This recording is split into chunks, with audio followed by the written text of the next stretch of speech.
Oi, gente! Bom, hoje eu vou falar sobre uma questão muito polêmica, que é a questão dos diagnósticos.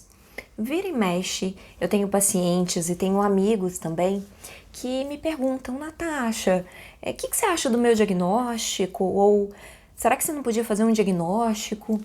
Bom, tem algumas coisas que a gente precisa falar em relação a essa nomenclatura que, na realidade, é um protocolo usado para se referenciar, para ter vamos assim dizer, uma direção do tratamento.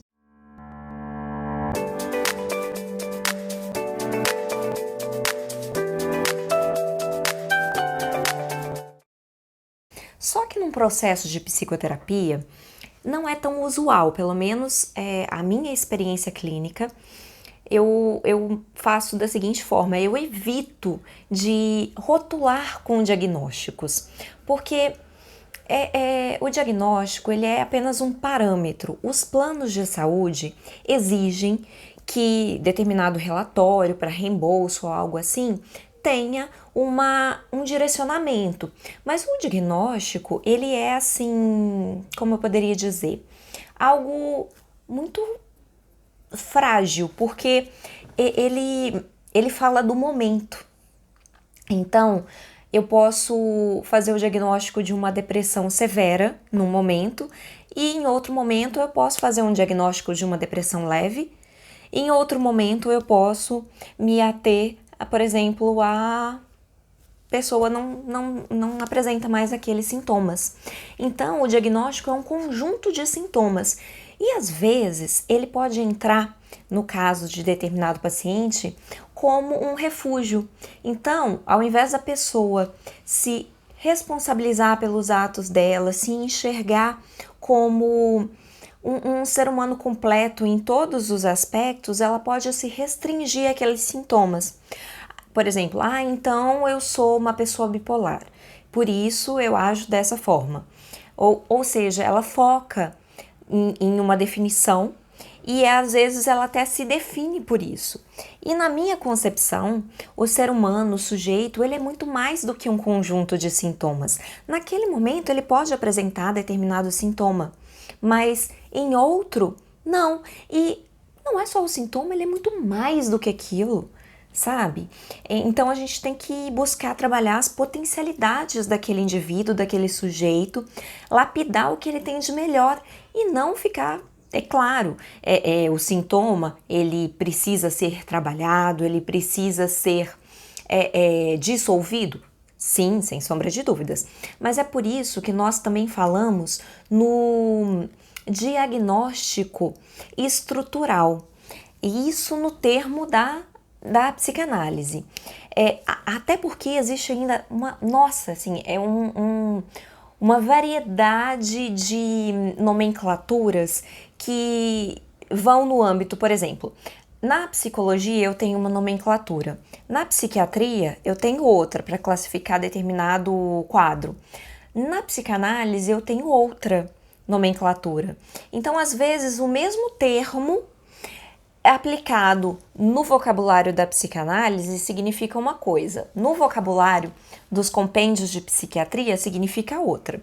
Então, assim, normalmente o que regula esse mercado farmacológico, porque vão fazer uma prescrição de medicação em cima do diagnóstico, né? O que regula muitas vezes são as definições do DSM e do CID. Vale lembrar que muitas vezes os estudos e as pesquisas são financiados por laboratórios farmacológicos.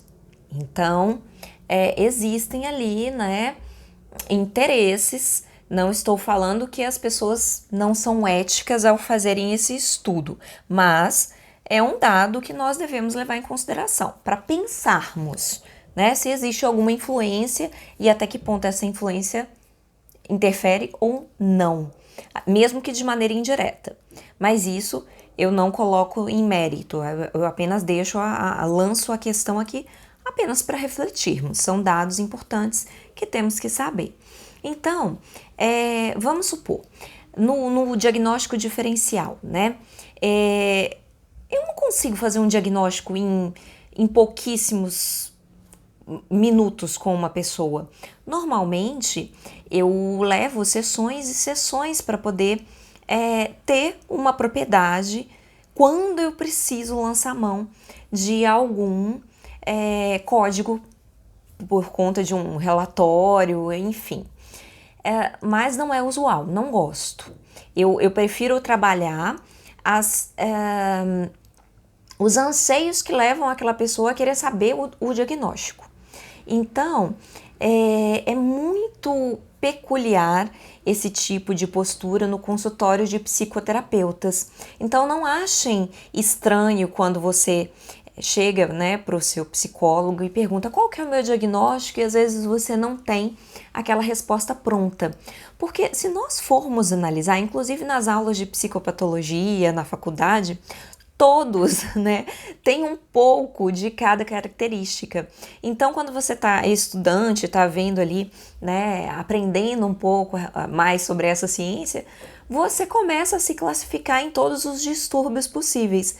E aí você começa a entender um pouco a fragilidade desse sistema. Mas esse sistema refere-se apenas a momentos e a situações específicas onde você precisa de um direcionamento. Então, esse assunto é um assunto, como vocês podem observar, bem complexo e traz, né, várias possibilidades de entendimento. Então, espero que essa contribuição possa ter esclarecido ou clareado algo que às vezes fica um pouco encoberto. Por hoje é só e até a próxima!